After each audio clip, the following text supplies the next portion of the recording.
Bismillahirrahmanirrahim. Assalamualaikum warahmatullahi wabarakatuh.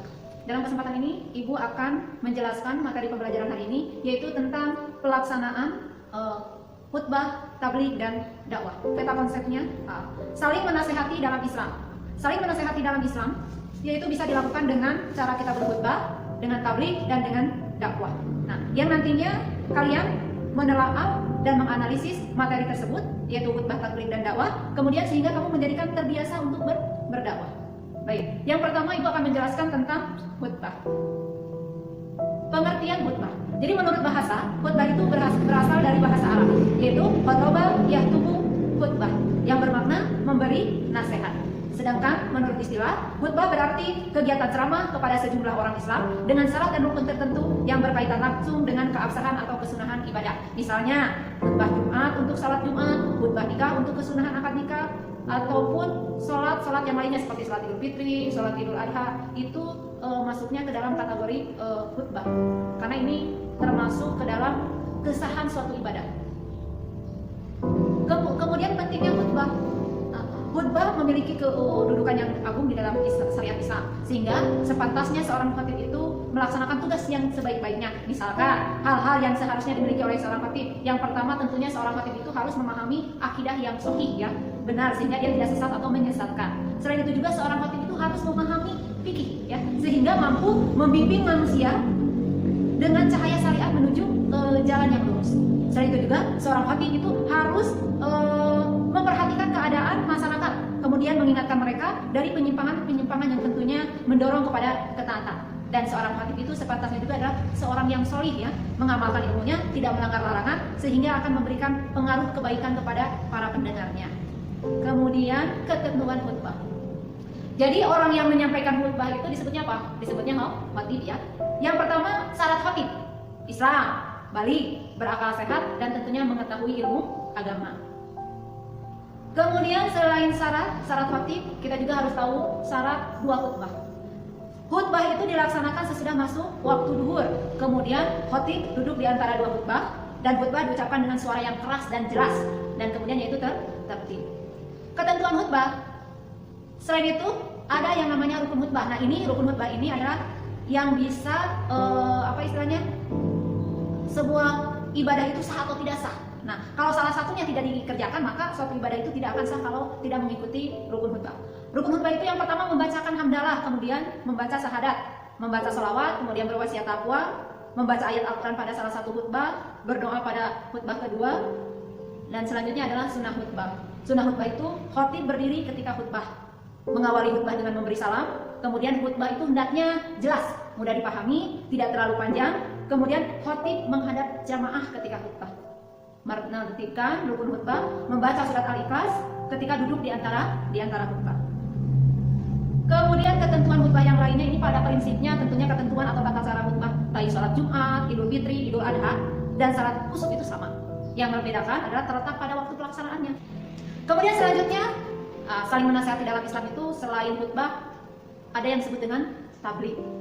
Menurut bahasa itu berasal dari bahasa Arab, ya, berasal dari bahasa Arab. Asal katanya itu balagho yubalighu tablighan, yang berarti menyampaikan atau memberitahukan dengan lisan. Sedangkan menurut istilah, tabligh ini adalah kegiatan menyampaikan pesan Allah Subhanahu wa taala secara lisan kepada satu orang atau lebih. Nah, ada yang kita sering istilahnya akan mengikuti takbir akbar. Itu berarti kalau akbar itu berarti besar, berarti jamaahnya lebih banyak. Nah, biasanya kalau tabligh ini memakai gaya, ya, atau reka-reka. Jadi setiap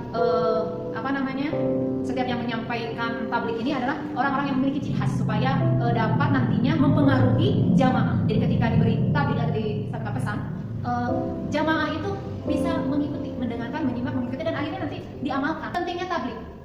Jadi seseorang itu tidak harus menjadi seorang ulama yang besar untuk menghentikan sebuah kemungkaran. Kita juga orang biasa bisa melakukan tabligh atau menyampaikan pesan yang berada atau menyampaikan pesan dari Allah, ya, atau dari ayat-ayat Allah. Jika ada kemungkaran di depan kita, tentunya kita sebagai seorang muslim yang baik tidak begitu saja diam, tetapi berusaha untuk menghentikan. Nah, misalkan menghentikan dengan kemampuan kita, atau misalkan dengan cara menasehati. Tetapi misalkan kalau seseorang itu lebih tua dari kita, mungkin dia dengan cara yang sopan menyampaikannya, sehingga orang tersebut tidak merasa tersinggung dengan apa yang kita sampaikan. Kan kita usahanya untuk meluruskan apa yang dia lakukan, yang mungkin menurut kita dan menurut yang lainnya itu merupakan suatu kesalahan. Jadi intinya menyampaikan tablik itu, seseorang itu tidak perlu menjadi seorang ulama.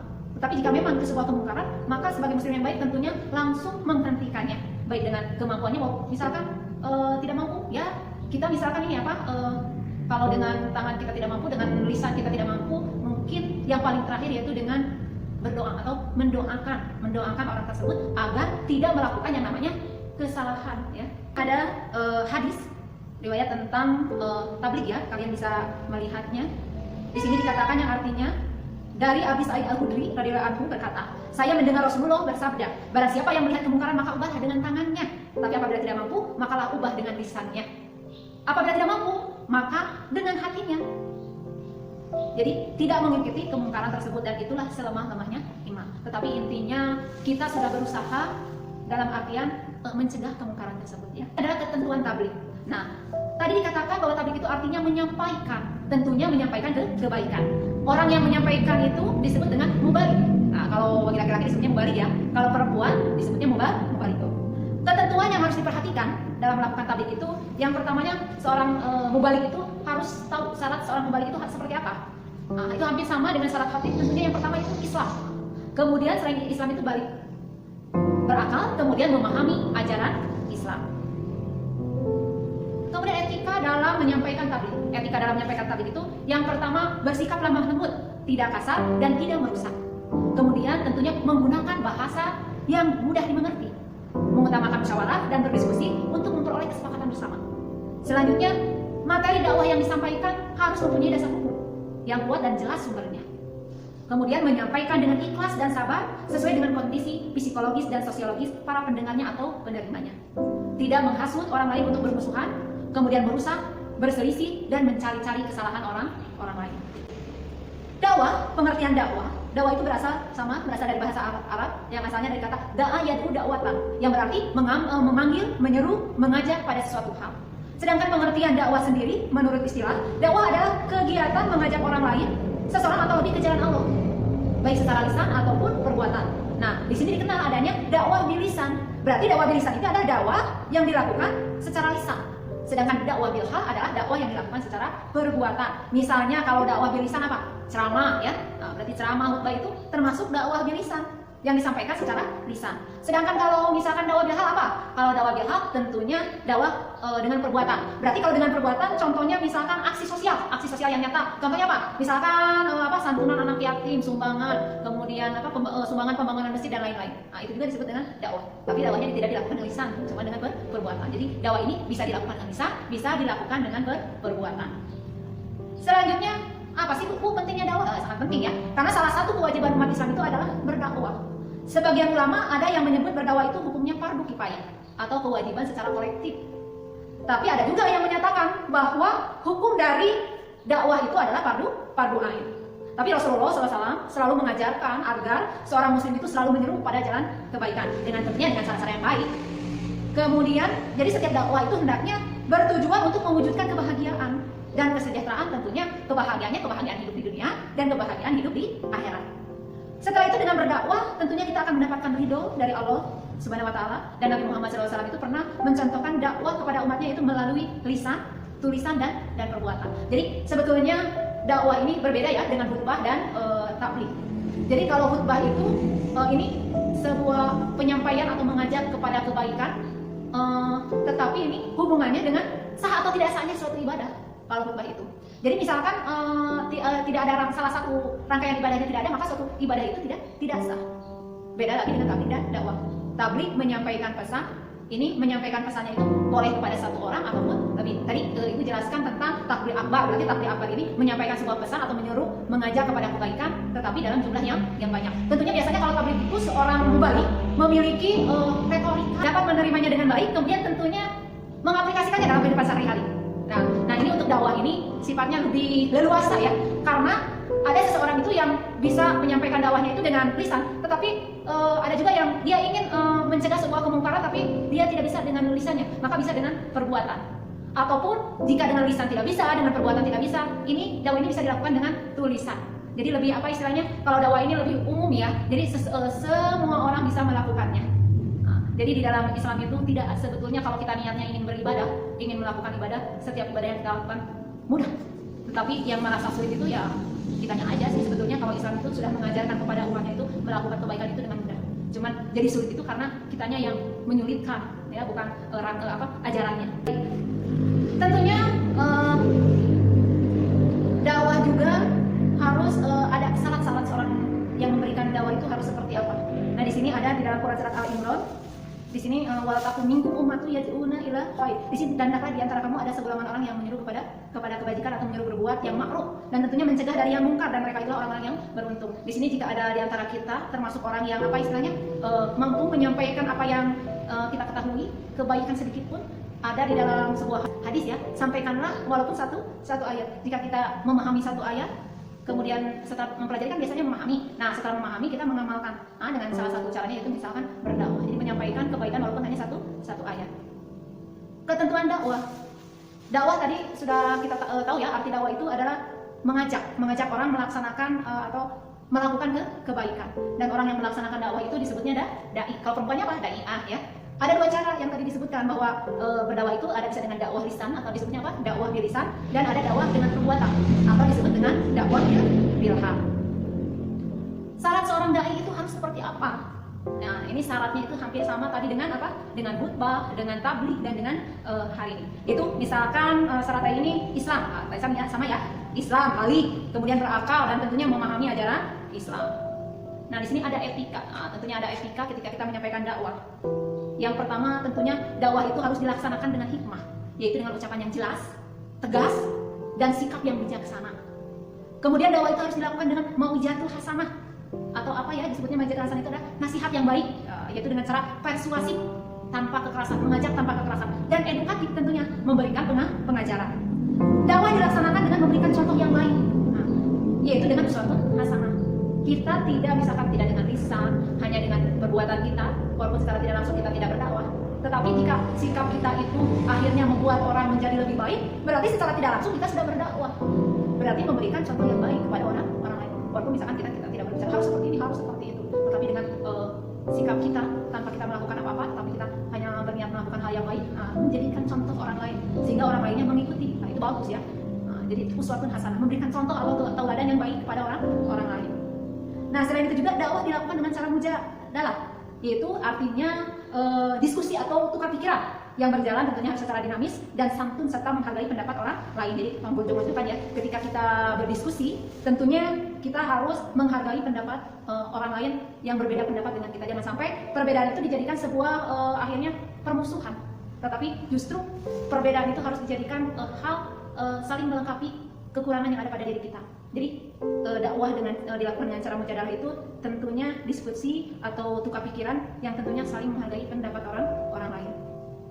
Nah di sini ada di dalam Quran surat An-Nahl ayat 125 yang artinya serulah manusia kepada jalan Tuhanmu dengan hikmah dan pengajaran yang baik, dan berdebatlah dengan mereka dengan cara yang baik. Sesungguhnya Tuhanmu dialah yang lebih mengetahui siapa yang sesat dari jalannya, dan dialah yang lebih mengetahui siapa yang mendapat petunjuk. Baik. Setelah kita mempelajari makna, pengertian khutbah, tabligh dan dakwah, kemudian pentingnya khutbah, tabligh dan dakwah, juga ketentuan-ketentuan yang harus kita ketahui tentang khutbah, tabligh dan dakwah yang nantinya akan menunjukkan sebuah perilaku. Tentunya kita sebagai umat Islam harus dapat mengaplikasikan nilai-nilai khutbah, tabligh dan dakwah di mana saja kita berada. Caranya bagaimana untuk mewujudkan perilaku tersebut? Antara lain sebagai berikut. Ketika kita melaksanakan salat Jumat, hendaknya harus bagaimana? Tentunya harus mengamati dan menyimak khutbah yang disampaikan oleh khatib. Bagaimana etikanya? Bacaan-bacaan yang dibacanya serta urutannya, yaitu dengan memperhatikan khatib secara utuh, dan diharapkan suatu saat nanti kita bisa tampil sebagai khatib pada waktu salat Jumat. Kemudian selain itu, ketika kita melihat kemungkaran di sekitar kita, harus bagaimana kita? Tentunya harus mencegahnya. Cara mencegahnya dengan bagaimana? Dengan tangan atau kuasa kita. Misalnya dengan memindahkan contoh nyatanya, kita memindahkan duri di tengah jalan. Dan apabila tidak mampu dengan tangan atau dengan kekuasaan, tentunya dengan lisan. Misalkan memberikan alasan yang logis ya, ketika kita menghentikan seseorang melakukan kemungkaran, kita harus memberikan alasan yang logis mengapa dia itu tidak boleh seperti itu. Sehingga kan kalau alasannya logis tentunya bisa diterima oleh orang yang kita istilahnya kita larang untuk melakukan hal tersebut. Nah, misalkan jika dengan tangan tidak bisa, dengan lisan tidak bisa, seperti tadi yang Ibu katakan, yaitu dengan doa ya, atau hanya cukup di hati saja, kita tidak ikut berbuat yang dilarang. Jadi selain kita tidak ikut berbuat yang dilarang, tentunya kita mendoakan semoga orang yang melakukan hal tersebut itu tidak melakukannya kembali. Ya. Baik. Kemudian selain itu juga kita harus mencontoh ketika melihat sesuatu yang baik. Nah, jika kita melihat sesuatu yang baik, nah kita contoh, baik menurut agama itu ataupun baik menurut masyarakat. Hal yang baik harus dimulai dari diri sendiri ya.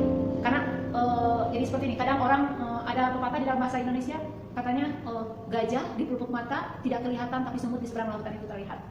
Kadang-kadang seperti itu ya kita sebagai manusia. Kesalahan diri sendiri memang tidak bisa dilihat, tapi kesalahan orang lain sekecil apapun itu jadi omongan. Nah, itu biasanya kebiasaan di masyarakat itu seperti itu. Nah, jadi kebaikan itu tentunya harus dimulai dari diri sendiri. Kemudian mulai dari yang terkecil dan sekarang. Tidak boleh ditunda-tunda. Jadi ingat ya. Jadi kalau hal yang baik itu dimulai dari diri sendiri, mulai dari yang terkecil dan dari sekarang. Tidak boleh ditunda-tunda. Kalau hal yang baik itu tidak boleh ditunda-tunda ya. Harus dilaksanakan dengan bahasa orang Malina gercep ya, gerak cepat kalau dalam hal yang baik. Tapi beda sebaliknya. Kalau kita melihat kemungkaran, tentunya selain kita melakukan hal yang tadi dengan tangan, dengan lisan, kalau tidak bisa dengan hati, berarti apa istilahnya tidak boleh diikuti. Kalau hal yang mungkar justru kita harus menghentikannya ya.